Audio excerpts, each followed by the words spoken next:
Welcome to part two, I guess, of talking about my anxiety disorder. After posting the video, which didn't really get a lot of views yet.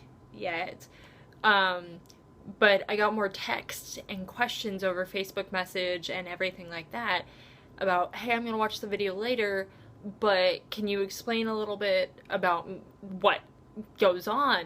And I got a few different questions, so I just want to clear some things up and answer the few questions that I did get. Um, and one of the questions was, what do I take for my anxiety? And I take a pill called citalopram, which is a generic form of Celexa. It is probably what I've been told the leading pill for anxiety, which is great. It works for me. I take it every day. I take it in the morning after I have my bowl of cereal, drink it with my milk. But again, it's totally up to you. I'm one of those people who needs to take something every day, and then there's other medications where people can take it during a panic attack, before they feel a panic attack, during, after, and those are usually just like on a need basis. Again, totally up to whoever you are. Let's see. The other questions is, how do I help someone with anxiety to avoid having a panic attack, or how do I help them during a panic attack? Say, whether it be a friend, a partner, or just, I've actually ran into someone just walking down the street having a panic attack, and the best thing to do is ask if they want help. Some people do not want any interaction during their panic attack. This is kind of on a need basis. Each specific person is different. Like with me, and this goes into the next question, how do I handle my panic attacks? Like with me, I need support. I need to talk it out with someone. So being able to verbally say what I'm feeling, my heart is racing, I'm really hot, I can't breathe. It helps me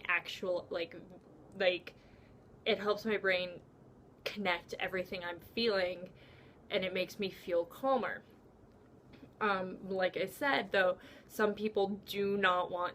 I have another friend who just doesn't want. She just wants to deal with it on her own.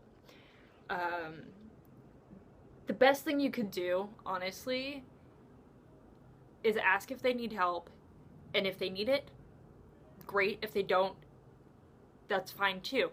Just support them.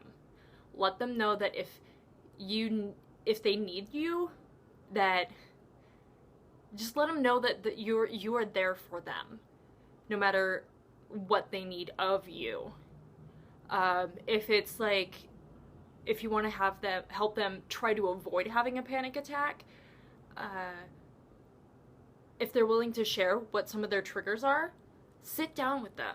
Be like, okay, what causes you anxiety? A lot of people, not me specifically, I love large crowds. I don't get anxious in large crowds, but that's a huge one for some people, is that it's just too much. It's really claustrophobic, small spaces kind of thing. Or what's another one? I know public transportation, for me for a while, was really hard. So it's ask them what their triggers are. See how you can help during those triggers. If you guys are wanting to go to a concert, if they have a balcony, go sit up in the balcony. It's not as crowded as the mosh pit. If public transportation is causing someone anxiety like it did me, see if you're available to walk to work, or get a ride with someone that's less people focused. A lot of anxiety is a lot of people focused. I'm trying to think of other things that would cause anxiety. Again, the big thing is just be there for the person, honestly. Ask what their triggers are. Tell them that you are there to support them in any way that they need. Also, a good hug never hurts anyone. Hugs are the best thing in the world, and it does. It releases nice things in your brain, and you feel all good about yourself. Hugs. Hugs is number one.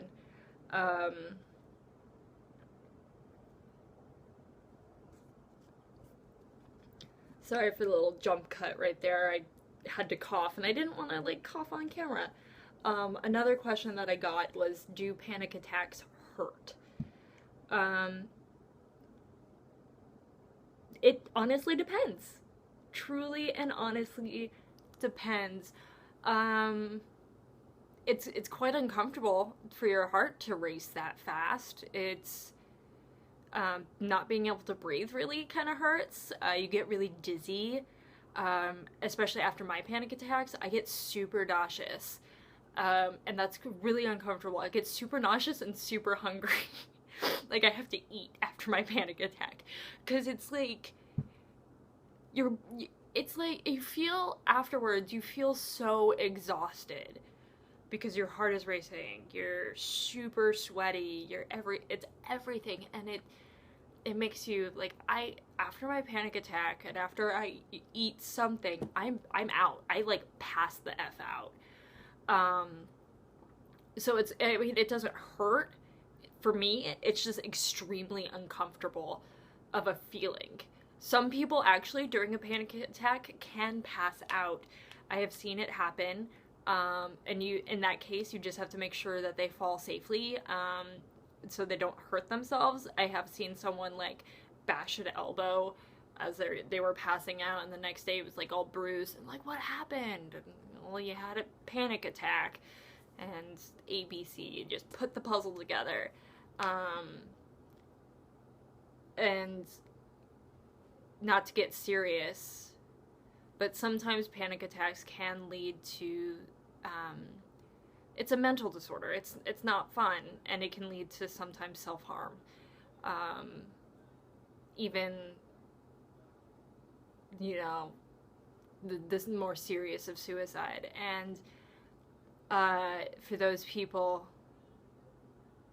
who think panic attacks are not something serious, they are very serious. And like I said in my last video, there were some days where I'm like, I can't handle this anymore. There's no way out.